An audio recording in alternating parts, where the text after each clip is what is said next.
Hello and welcome to a tutorial video on our channel Bpart Gaming International, and in this video I want to explain to you the new crossing mechanics in FIFA 18.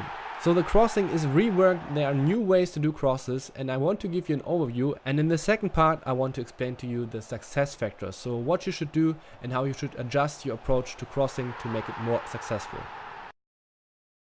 Let's start with a normal cross, and there's no change in the execution of it, so you just do it by pressing the square button, but there's a change in the flight curve. Now it's more similar to the semi-high cross of the last years, which you did by double tapping the crossing button, so it adds more pace and also more drive towards the goal. This cross is best used when you can spot a teammate which is doing a run towards the goal into the box. He is creating space by this run, or he has space in front of him, and also by running towards the goal he has physical momentum, and this will help him to win the aerial duel and therefore increase the chance to convert your cross.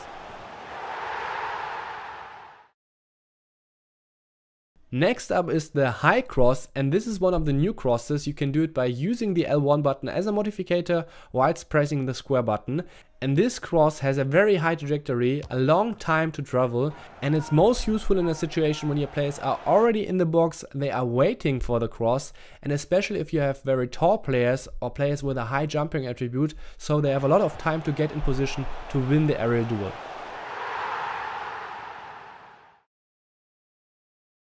For the low cross, the execution is changed. There are two ways now. First, you can use the combination of the R1 button as a modificator and the square button for the cross, or the other way is that you go for a double tap. So it's similar to the mechanic of the low shot. With the first use of the crossing button, you charge up the cross, and with the second one you decide to go for a low cross. The use of the low cross is very similar to the normal one, so you need a player which is doing a run inside the box, he has some space in front of him. But now you have to decide, is there an opponent player which can intercept the cross? If it's not that likely, you can go for the low cross because it's easier to convert for a goal. There's a major change regarding the early crosses. So in the earlier versions, when you wanted to cross from this position, you had to use the L1 button as a modificator.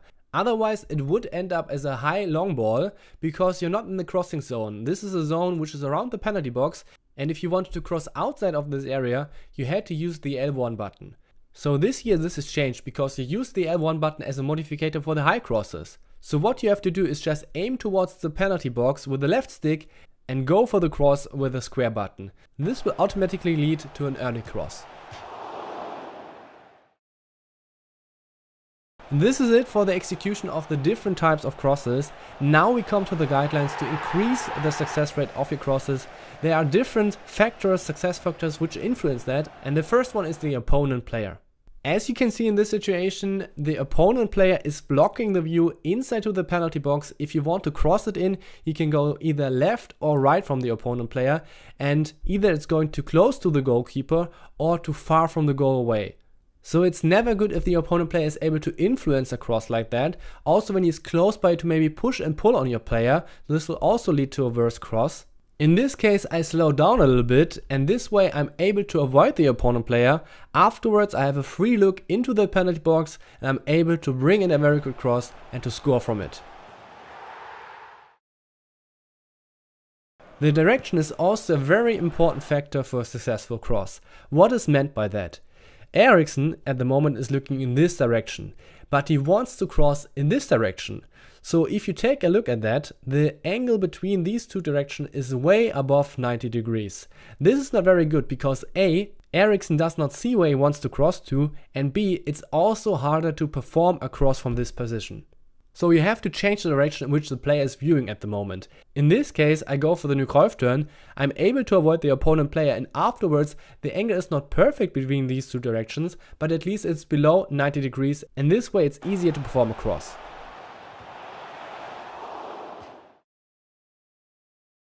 As already discussed in this tutorial video, spotting the runs of your teammates is a very important factor for a successful cross. As soon as you see that your teammate is starting his run inside of the box, this is the timing for you to bring in the cross. So in this example, Diego Costa is starting his run, there's a lot of space in front of him and he's going to get himself in a very good position, so this is a clear signal for you to cross the ball. The last factor for a successful cross is obviously with which kind of play are you taking the cross. Some of the players have better attributes for crossing than others. So usually your fullbacks and wingers are better at crossing than your center backs and CDMs. So you have to be aware of that. And you should be also aware what is the strong foot of my player, because it's preferable to do the cross with a strong foot. And when it's on the weak foot, you should also know how strong is the weak foot, because it might be a better choice to switch sides and do the cross with a strong foot. So in the end you have to balance these factors out. Avoiding the opponent player, direction of your player, spotting the run of your teammates, and also the choice of player to cross with. It isn't possible to have it perfect in every situation, but you should try to figure out what kind of adjustments you can do to improve most of these factors to get the best out of every crossing situation. This was our tutorial video on crossing. I think it's going to be a very powerful tool in FIFA 18, so I hope it was a good overview about the different types and also a good guidance to adjust and improve your crosses. If you enjoyed this tutorial and if you think it's helpful, we would really appreciate it if you would leave a like and also share it with your friends to make it more known. Thanks for your support, keep a clean sheet, I'm out.